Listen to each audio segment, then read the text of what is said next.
আসসালামু আলাইকুম। সবাই কেমন আছেন? আশা করি সবাই ভালো আছেন। আজ আপনাদের জন্য নতুন গল্পের নতুন পর্ব নিয়ে এসেছি। আশা করি গল্পটি আপনাদের ভালো লাগবে। তাহলে চলুন শুরু করা যাক। এটি একটি সত্য ঘটনা, একজনের জীবনে ঘটে যাওয়া ঘটনা।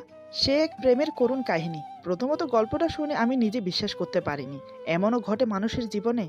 তা সত্যি ভাবা যায় না। আমার মুখে না হয় শুনুন তার ভয়ানক প্রেমের কাহিনী। তাহলে চলুন শুরু করা যাক। অদ্ভুত এক প্রেমে পড়ে যায় গত বর্ষায়, যা এলোমেলো করে দেয় আমার বিশ্বাস অবিশ্বাসের দেয়াল। অন্যরকম এক সত্যের মুখোমুখি হই আমি। জীবনের অন্যতম সেই সত্য ঘটনাটি আপনাদের শোনাবো। এটাকে নিছক গল্প ভাববেন না। এই ঘটনা আমার জীবন ওলটপালট করে দিয়েছে। আমার নাম মোহাম্মদ আলাউদ্দিন আলো। সবাই আমাকে আলো বলেই ডাকে। ফ্যামিলিতে মা, বাবা আর আমরা ৩ ভাই আছি। আমি সবার ছোট। বড় ভাইয়েরা বাবার বিজনেস দেখাশোনা করে। তারা দুজন বিয়ে করেছে। মা বাবা সবকিছু দায়-দায়িত্ব ভাইয়া আর ভাবিদের উপর ছেড়ে দিয়ে রিটায়ার করেছে। আমি ইউনিভার্সিটিতে পড়ি। দেখতে হ্যান্ডসাম, গায়ের রং ফর্সা, উচ্চতা ৫ ফুট ৬ ইঞ্চি হবে। কলেজ, ইউনিভার্সিটিতে এমনকি স্কুল জীবনেও অনেক মেয়ের ক্রাশের কারণ ছিলাম আমি। আমার বন্ধুরা আমাকে দেখে বলতো, দোস্ত, এই জীবনে মনে হয় আমরা প্রেম করতে পারবো না। আমি বলতাম, কেন? এমন করে বলছিস কেন? কি এমন সমস্যা হলো যে তোরা প্রেম করতে পারবি না? আমার বন্ধুরা বলতো, সারা কলেজের সমস্যা তো একটাই, সে হলো তুই। মেয়েদের চোখের ক্রাশের কারণ তো তুই। তোকে ছেড়ে আমাদের উপর ক্রাশ খেতে যাবে কেন? লেখাপড়ায় বলিস তুই সেরা, যে কোনো প্রতিযোগিতায় বলিস তুই সেরা, দেখতে ভেরি হ্যান্ডসাম, তোর মতো দ্বিতীয় আর কেউ নেই। আরও নানান রকমের কথা শুনতে হতো ওদের। কিন্তু আমি ছিলাম অন্যরকম। সহজে প্রেম ভালোবাসায় নিজেকে জড়াতে চাইতাম না। কারণ পড়াশোনা করে অনেক বড় হওয়ার ইচ্ছা আছে। তাই সহজে কোনো মেয়েকে পাত্তা দিতাম না। এভাবে ভালোই দিন যেতে থাকে আমার। একদিন কলেজের ক্যাম্পাসে বসে আছি। এমন সময় একটা মেয়ে নীল থ্রি পিস পরা প্রবেশ করলো ভার্সিটিতে। তার রূপের প্রশংসা নাই বা করলাম, কারণ তার প্রশংসা করার মতো কোনো লাভস আমার মুখ দিয়ে বের হচ্ছে না। দেখতে খুবই সুন্দরী। যে আমি বলেছি কোনো মেয়েকে পাত্তা দেব না, সে আমি ক্রাশ খেলাম মেয়েটার উপর। আমার বন্ধুরা সবাই লক্ষ্য করলো হয়তো আমার ব্যাপারটা। একজন আমার দৃষ্টির সাথে দৃষ্টি মিলিয়ে বাইরের দিকে তাকায়। আমার মতো সেও প্রথমে অবাক হয়ে তাকিয়ে থাকে। তারপর নিজেকে সম্বরণ করে আমাকে বলে, কি রে দোস্ত, মনে হচ্ছে তো তোর ব্রত ভেঙেছে। আমি ওর কথায় সম্বিত ফিরে পেয়ে বললাম, ব্রত ভেঙেছে কিনা জানি না, তবে ক্রাশ খাইছি আমি। অপর একজন বলে, তাহলে আরে কি? এতদিন লাইলিরা ঘুরতো মজনুর পিছে, আর এখন মজনু ঘুরবে লাইলির পিছে। যাই বলিস দোস্ত, এতদিনে তোর একটা সদ্গতি হলো। আমি একটু রাগের সাথে বললাম, আরে তোরা কি শুরু করে দিলি? ক্রাশ খাইছি মতলব এই না যে আমি ওর সাথে প্রেম করতে যাব। তবে ভালো লেগেছে মেয়েটাকে আমার, সেটা মিথ্যে বলতে পারবো না। আরেকজন উঠে বলে, ভালো লেগেছে যখন, তখন ভালোবাসতে আর দেরি কোথায়? দেখবি দোস্ত, তুই এবার প্রেমে পড়বি। এই নিয়ে ৩ বন্ধুর মাঝে অনেক কথা হলো। সেদিন ক্লাস কমপ্লিট করে বাসায় চলে আসলাম। তবে মেয়েটার চেহারা বারবার চোখের উপর ভাসছে।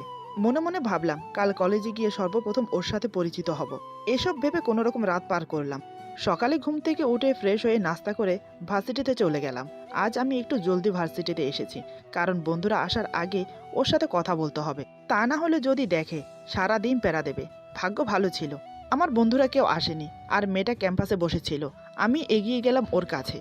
তারপর লম্বা করে একটা সালাম দিলাম, আসসালামু আলাইকুম। মেয়েটা ডায়েরিতে কিছু লিখছিল, আমার উপস্থিতি টের পাইনি। আমি সালাম দেওয়াতে ডায়েরি বন্ধ করে আমার দিকে তাকিয়ে ওয়ালাইকুম সালাম বলে। আমি বললাম, কেমন আছেন? মেয়েটি বলে, জি ভালো, আপনি? আমি বললাম, আলহামদুলিল্লাহ ভালো আছি। কিছু মনে না করলে আপনার নামটা কি জানতে পারি? মেয়েটা কোনো সংকোচ না করে বলে, লাইলা আক্তার। ওর নামটা শুনে একটু অবাকই হলাম। কাল তো আমার বন্ধুরা এই নাম বলে আমাকে প্যারা দিচ্ছিল। ওদের নামের সাথে একদম মিলে গেল, লাইলা। আমি চুপ করে ভাবছি দেখে মেয়েটি বলে, এই যে মিস্টার, কি এত ভাবছেন? আমি বললাম, কিছু না। মেয়েটি বলে, আপনার নাম? আমি বললাম, আলো। আপনি কি এই ভার্সিটিতে নতুন? লাইলা বলে, জি। আমার হাতে একটু কাজ আছে, আমি তাহলে আসি। এই বলে লাইলা চলে গেল। মেয়েটার সাথে কথা বলে বুঝলাম একটু অহংকারী। তবে আমার ভালো লেগেছে, তাই আমি প্রায় ওর সাথে যেচে কথা বলতে যেতাম। কিন্তু মেয়েটা বিরক্ত হতো। এর জন্য আমি আমার বন্ধুদের কাছে হাসির পাত্র হয়ে গেলাম। এভাবে আরও কয়েক মাস কেটে গেল, কিন্তু লাইলা আমাকে পাত্তা দেয়নি। আমিও হাল না ছেড়ে পিছনে পড়ে আছি। কাল থেকে ইউনিভার্সিটি বন্ধ। মনে মনে ভাবলাম নানার বাড়ি যাব। তাই সবকিছু রেডি করে নানার বাড়িতে যাচ্ছিলাম ঢাকা থেকে। প্রায় ৫-৬ বছর পর যাচ্ছি। মা বাবা ব্যস্ত, ওনারা যেতে পারবে না। তাই ইউনিভার্সিটি থেকে ছুটি পেয়ে আমি একাই পথ দিলাম। সারপ্রাইজ দেওয়ার জন্য নানার বাড়িতে ফোন না করেই বের হলাম। ট্রেনে বসে বসে এসব ভাবছি। বিকেলের দিকে টিকিট কেটে ট্রেনে বসেছি। রাত ১১টা স্টেশনে নামলাম। অজ পাড়াগাঁয়ে স্টেশন। একটা কাক পক্ষীও নেই। দূরে শুধু একটা অচেনা পাখির চিকচিক ডাক শুনে হকচকিত হয়ে উঠলাম। আরও আগে নামার কথা, কিন্তু পথে ট্রেনের যান্ত্রিক সমস্যা হওয়ায় ২ ঘন্টা দেরি হয়ে গেল। স্টেশন থেকে নানার বাড়ি মাইল ৫-এর পথ। রিকশায় যেতে হয়, কিন্তু এত রাতে গ্রামে রিকশাওয়ালাদের একঘুম হয়ে গেছে। এই স্টেশনে আমার সাথে আরও একজন লোক নেমেছে, সাদা পাঞ্জাবি পরা, মাথায় লম্বা টুপি। একা একা যেতে ভয় লাগছে। ভাবলাম লোকটার সাথে গিয়ে পরিচিত হই। আমি বললাম, আসসালামু আলাইকুম চাচা, আমার নাম আলো, হাবিবুল্লাহ চেয়ারম্যানের নাতি, ঢাকা থেকে আসছি আমি। লোকটা কিছু বলল না, অদ্ভুতভাবে চেয়ে থাকলো। আমি বললাম, চাচা আপনি কোন দিকে যাবেন, চলুন একসাথে যাই। লোকটা হাতের ইশারা করে উত্তর দিকের রাস্তাটা দেখালো। আমি যাব পশ্চিম পাশের রাস্তা দিয়ে। লোকটা মনে হয় বোবা, কিংবা তার কথা বলতে ইচ্ছে করছে না। বোবা হওয়ার সম্ভাবনা কম, বোবারা সাধারণত কানে শোনে না, ইনি শোনেন। যাই হোক, আমি হতাশ হয়ে একা একাই হাঁটা ধরলাম। সবকিছু আগের মতোই আছে। 6 বছর পরে এসেও দেখছি কিছু বদলায়নি। আমি আমার নানার বাড়ির রাস্তা সম্পূর্ণ চিনি, তাই যেতে কোনো সমস্যা হবে না। অমাবস্যা রাত, অন্ধকারে কিছু দেখা যাচ্ছে না। আমি প্রচণ্ড ভীতু। রাতে গ্রামের রাস্তায় একা একা হাঁটা আমার কাছে পুলসিরাত পার হওয়ার চেয়েও দুঃসাধ্য। গা ছমছম করে ভয়ের একটা শীতল অনুভব বয়ে গেল আমার ভেতর দিয়ে। এত দূর হেঁটে হেঁটে যাব কি করে, ভেবে ঘেমে গেলাম। ভাবলাম নানার বাড়িতে ফোন করি, যেন কেউ এসে আমাকে নিয়ে যায়। মোবাইলটা বের করে দেখি নেটওয়ার্ক নেই। অগত্যা মোবাইলে টর্চ জেলে আয়তুল কুরসি পরে বুকে 3বার ফু দিয়ে হাঁটা ধরলাম। কিছুক্ষণ হাঁটার পর মনে হলো আমার পিছন পিছন কেউ একজন আসছে। এটা একটা চিরাচরিত সমস্যা, সব রহস্য গল্পেই এই লাইনটা থাকে, পিছন পিছন কেউ একজন আসে। এমনকি রহস্য পত্রিকায় অনেক রহস্য গল্পতেই এই লাইনটা পড়েছি আর হেসে খুন হয়েছি। মনে মনে ভেবেছি লেখকেরা বুঝে আর কোনো লাইন পায় না, কিন্তু বাস্তবেও যে এরকম একটা অভিজ্ঞতা হতে পারে তা আজ বুঝলাম। ভয়ে আমার গলা শুকিয়ে এলো। এসব ক্ষেত্রে নিয়ম হচ্ছে পিছন ফিরে তাকানো যাবে না। পেছনে ভূত থাক আর পেতনি থাক, কোনো আগ্রহ দেখানো যাবে না, সোজা হেঁটে চলে যেতে হবে। কিন্তু আমার যে এখন ঝেড়ে একটা দৌড় দিতে ইচ্ছে হচ্ছে, কি করব বুঝতেছি না। একবার মনে হলো সাদা পাঞ্জাবি পরা লোকটা নাকি হয়তো আমাকে ভীতু ভেবে ভয় দেখাচ্ছে। পেছনের লোকটার হাঁটার আওয়াজ বেড়েছে। আমি আর থাকতে না পেরে পিছন ফিরে তাকালাম। দেখি কেউ নেই, কিন্তু আওয়াজটা অবিকল আছে। মনে হচ্ছে দপ দপ করে পা ফেলে কেউ এগিয়ে আসছে। হঠাৎ করে হালকা মিষ্টি একটা গন্ধ এসে লাগলো আমার নাকে। মিষ্টি জর্দা দিয়ে পান খাওয়ার গন্ধ। আমার মাথা চক্কর দিয়ে উঠল। মনে হলো ঘুরে পড়ে যাব। আমার ভয় এখন চরম অবস্থায়। বুকের মধ্যে যেন ভূমিকম্প শুরু হয়ে গেছে। হার্টবিট হাঁপসের মতো উঠানামা করছে। আমি উল্টোর দিকে ফিরে একটা দৌড় দিলাম। বারবার নিজেকে গালি দিচ্ছি কেন যে ফোন করে এলাম না। পেছনের অদৃশ্য মানবটার দৌড়ের আওয়াজ স্পষ্ট কানে আসছে। ধীরে ধীরে তা কাছে চলে আসছে। এভাবে আমি মাইল খানিক চলে এসেছি, আরও বেশিও হতে পারে। আমার কোনো হুঁশ নেই। প্রাণপণ দৌড়চ্ছি, কোনো মতেই ধরা দেওয়া যাবে না। এটা আমার জীবন মরণ খেলা। তবে কাদের ব্যাগ নিয়ে বেশিক্ষণ দৌড়াতে পারলাম না। ক্লান্ত অবসন্ন হয়ে উঠল শরীর, নুয়ে পড়েছি আমি। এ যাত্রায় আমি মনে হয় শেষ। মৃত্যুর ভয় আমাকে গ্রাস করে নিল। আমি যেন অচেতন্য হয়ে যাচ্ছি, চলে যাচ্ছে জীবনের শেষ প্রান্তে, মৃত্যুর শিহরণে। মিষ্টি গন্ধটা নাকের কাছে চলে এসেছে। কলিজাটা মোচড় দিয়ে উঠল। এক মুহূর্তের জন্য মা বাবার ছবিটা ভেসে উঠল মনের আয়নায়। ইউনিভার্সিটির লাইলার কথা মনে হলো। মনে মনে বললাম, বিদায় লাইলা, আর তোমার পিছে পিছে ঘুরে বিরক্ত করব না, বিদায়। আমার ঘাড়ে স্পষ্ট ছোঁয়া অনুভব করলাম, ঠান্ডা শীতল কিছু একটার। ঘাড়ে হাত দিয়ে দেখি পানি, বৃষ্টি নামছে। কিছুটা প্রাণ ফিরে পেলাম। ভিজে যাচ্ছি আমি। পাশে একটা বাড়ি থেকে নারী কণ্ঠে খিলখিল হাসির আওয়াজ শুনলাম। অত শত না ভেবে দৌড়ে রাস্তার পাশে থাকা বাড়িতে আশ্রয় নিতে ছুটলাম। দূর থেকে বাড়ির ভেতর আলো জ্বলছে দেখতে পেলাম। বাড়ির ভিতরে প্রবেশ করে অনেকক্ষণ ধরে নক করলাম দরজায়। কেউ দরজা খুলল না। এত রাতে কেউ দরজা খোলার কথাও না। গ্রামের বাড়ি, কিন্তু একটু আগেও তো হাসির আওয়াজ শুনলাম, আলোও দেখতে পেলাম দূর থেকে। তাহলে এত তাড়াতাড়ি ঘুমাই কি করে? আবার মনে মনে ভাবলাম, গ্রাম অঞ্চল, নিশ্চয়ই চোর ডাকাতের ভয় আছে। আমাকে হয়তো চোর ডাকাত ভেবে ভয়ে দরজা খুলছে না। হতাশ হয়ে বাড়ির দরজায় বসে পড়লাম। ঘর থেকে একটু দূরে একটা কবর দেখতে পেলাম। উত্তেজনায় আমার সব ভয় মুহূর্তে উবে গেল। অন্য সময় হলে কবর দেখলে অজ্ঞান হয়ে যেতাম। কবরকে খুব ভয় পাই আমি, কিন্তু আজ কেন ভয় করছে না, কেন জানি না। হঠাৎ করে দরজাটা খুলে গেল। আমি উঠে দাঁড়ালাম। দেখি এক বৃদ্ধ মহিলা দাঁড়িয়ে আছেন অন্ধকারে, পরনে সাদা শাড়ি বলে মনে হলো। আমি সালাম দিয়ে আমার নানার বাড়ির নাম বললাম। বৃদ্ধা বলেন, ও চিনেছি, তুমি হাবিবুল্লাহ চেয়ারম্যানের নাতিন। আমার নানাকে সবাই চেনে, বিখ্যাত লোক এলাকার। আমি বললাম, আমি ঢাকা থেকে আসছি, ভিজে যাচ্ছি বলে একটু আশ্রয় নিয়েছি, বৃষ্টি থামলেই চলে যাব।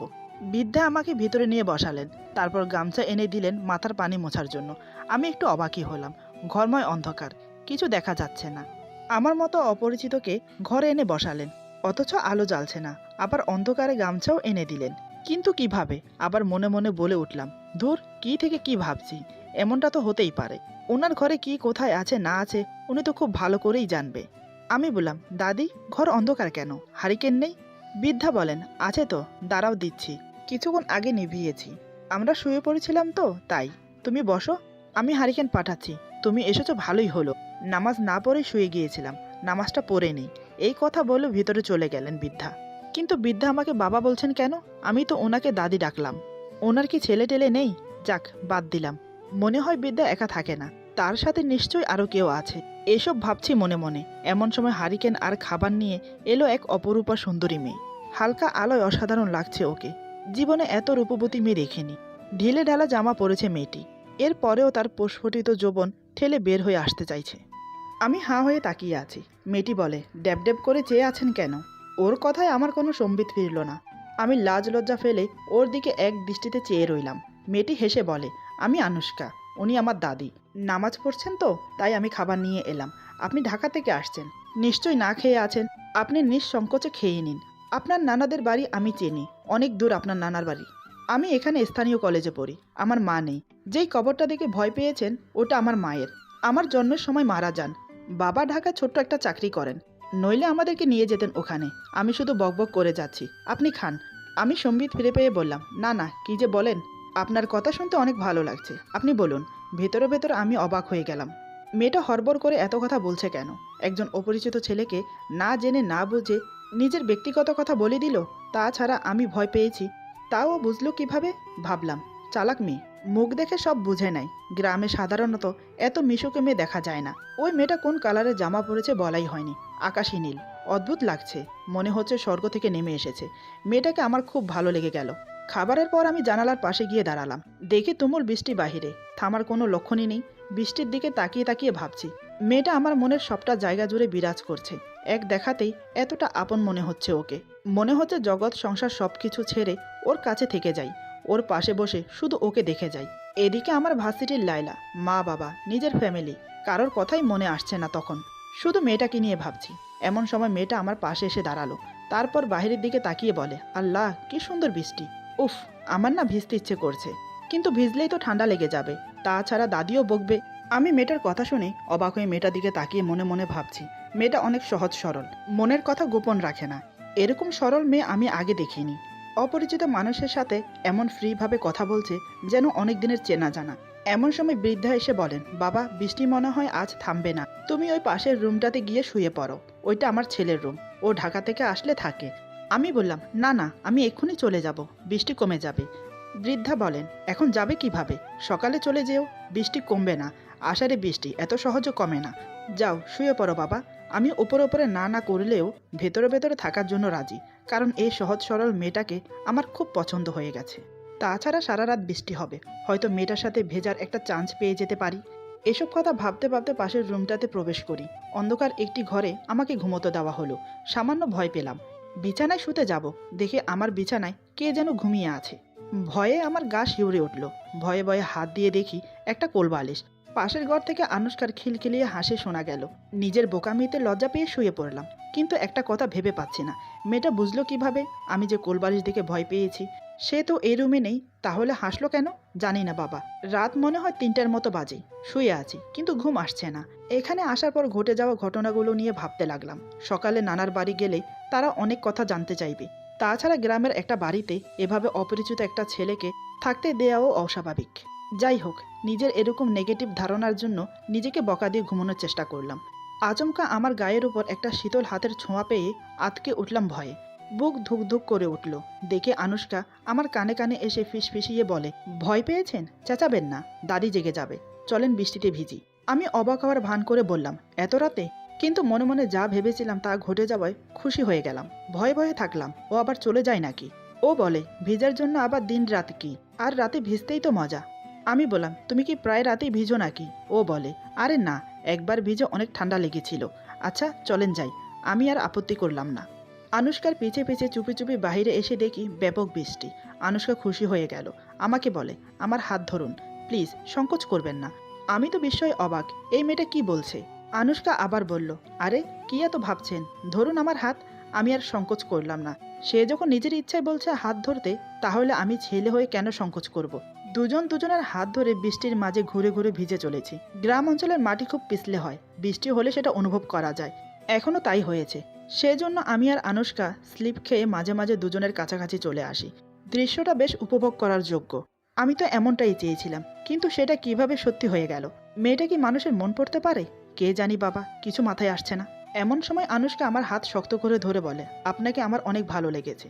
আমি মনে মনে বললাম, আমার মনের কথাই ও বলে ফেলল। আমরা হাত ধরে ভিজতে লাগলাম। ঝুম বৃষ্টি নেমেছে, দূরে একটা দুটা বাজও পড়ছে। বৃষ্টির তোরে আনুশকার ভেজা চুল আমার মুখে এসে বাড়ি খাচ্ছে। তার ছোঁয়ায় আমার সারা শরীরে যেন বিদ্যুৎ বয়ে যাচ্ছে। আনুশকার পাতলা জামা ভিজে গায়ের সাথে লেপটে গেছে। ইচ্ছে করলো ছুঁয়ে দেই একবার। আমি বললাম, আনুশকা তুমি অনেক ভালো, খুব সরল সোজা। এই বলে হ্যাঁচকা টানে আমি আমার বুকের মাঝে জড়িয়ে নিলাম। আনুশকা তাল সামালতে না পেরে আমার বুকে ঝাঁপিয়ে পড়ে। বৃষ্টির রাতে দুজনের শরীর ভিজে একাকার। আনুশকা নিজেকে ছাড়িয়ে না নিয়ে আমাকে শক্ত করে জড়িয়ে ধরে। অদ্ভুত একটা ঠান্ডা স্রোত বয়ে গেল আমার পুরো শরীরে। হঠাৎ সে আমাকে ছেড়ে দিল। আমি নিজের ভুলটা বুঝতে পেরে মাথা নিচু করে বললাম, সরি। আমার দিকে তাকিয়ে আনুশকা একটা মায়াবী হাসি দিল। তার হাসিতে যেন মুক্ত ঝরছে।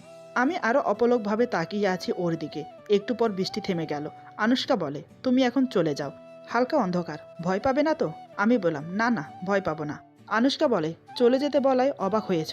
এখন না গেলে সকালে গ্রামের মানুষ দেখলে খারাপ কথা রটাবে। আমি বললাম, ঠিক আছে, আমি তাহলে যাই। তুমি দাদিকে বুঝিয়ে বলো। আর আমি আবার আসবো। আনুশকা বলে, রাতে এসো, দিনে এসো না, তাহলে কেউ দেখবে না। ওর প্রস্তাবটা ভালো লাগলো। আমি বললাম, ঠিক আছে, আমি যাই তাহলে। আনুশকা বলে, ঠিক আছে, আবার এসো।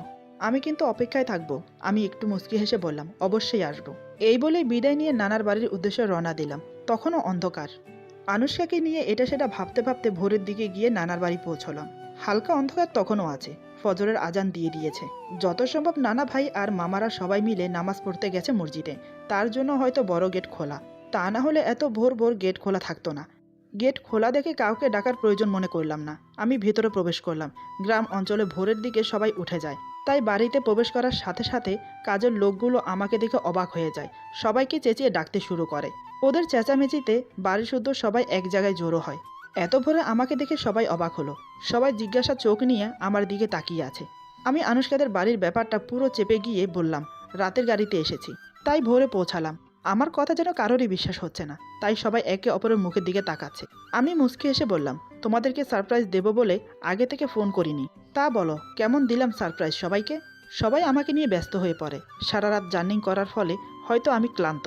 কিন্তু কাল রাতে আমার সাথে কি ঘটেছে, কোথায় ছিলাম, সেটা আমি কাউকে বললাম না। এদিকে আমার মামাতো বোন রিয়া আমাকে দেখে খুব খুশি হলো। সামান্য সন্দেহের চোখে তাকালো মনে হচ্ছে। নাকি আমার মনের ভুল, কে জানে। চোরের মনে পুলিশ পুলিশ। ও মনে হয় আমাকে একটু একটু পছন্দ করে, কিন্তু মুখ ফুটে বলেনি কখনো। আমাকে দেখে ও খুশিতে আত্মহারা হয়ে যায়। এবার ও ওর মনের কথা আমাকে বলবে, সে আশায় বসে আছে। সকাল থেকে দুপুর পর্যন্ত আমি ঘুমিয়ে কাটালাম। তাই মেয়েটা ভালো করে সুযোগ পেয়ে ওঠেনি আমার সাথে কথা বলার। দুপুরে যখন ঘুম থেকে উঠলাম তখন দেখি এলাহি কারবার। টেবিলে নানান রকমের সুস্বাদু খাবার আয়োজন করা হয়েছে শুধু আমার জন্য। আমি তো দেখে অবাক। চেয়ারে বসতে বসতে বললাম, নানা ভাই, এত কিছুর আয়োজন কেন করেছো? নানা ভাইয়ের বদলে বড় মামি বলে, তা আর কি আয়োজন করলাম বাবা, কত বছর পরে এলি, তাই এই সামান্য আয়োজন। আমি বললাম, মামি, এটাকে সামান্য আয়োজন বলে না। কি নেই টেবিলের উপর বলো তো? এগুলোর নাম বলতে বলতে সারাদিন পেরিয়ে যাবে। আমার নানা ভাই বলে, তোকে আর কষ্ট করে নাম হিসাব করতে হবে না, তার চেয়ে বরং খাওয়া শুরু কর। আমি আর কথা বললাম না, খেতে শুরু করলাম। আমার পাশের চেয়ারে রিয়া বসেছে। সে খাচ্ছে আর আমাকে দেখছে। আমি ব্যাপারটা লক্ষ্য করলাম, কিন্তু কিছু বললাম না। খাওয়া দাওয়া শেষ করে নিজের রুমে এসে বসলাম। তখন রিয়া আসে আমার রুমে। আমি তখন চোখ বন্ধ করে আনুশকার কথা ভাবছি। রিয়া আমার রুমে কখন প্রবেশ করলো বুঝতেই পারিনি। সে খাটের উপর